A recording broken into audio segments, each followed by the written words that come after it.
ইন্ডিয়ার বিপক্ষে 6 উইকেটের ব্যবধানে হারের সাথে সাথে চ্যাম্পিয়ন্স ট্রফি থেকে ছিটকে গেছে পাকিস্তান ক্রিকেট টিম। স্বাগতিক ডিফেন্ডিং চ্যাম্পিয়ন হওয়ার পরেও টানা 2 ম্যাচ হার পাকিস্তানের, যার কারণে ক্ষুব্ধ পাকিস্তানি ভক্ত সমর্থকরা। ইন্ডিয়া পাকিস্তান ম্যাচ শেষ হওয়ার পরে পাকিস্তানি ক্ষুব্ধ ভক্তরা টিভি ভাঙচুর করতে দেখা যায়। এই দিন অনেক আবেগ নিয়ে খেলা দেখতে এসেছিল পাকিস্তানি ভক্ত সমর্থকরা।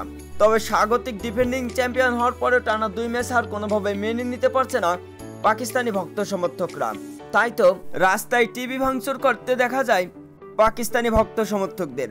এমনকি পাকিস্তান ম্যাচ হারার সাথে সাথে ঘরের টিভিগুলো আশ্রে লাঠি দিয়ে ভাঙতে দেখা যায় পাকিস্তানি ভক্তদের।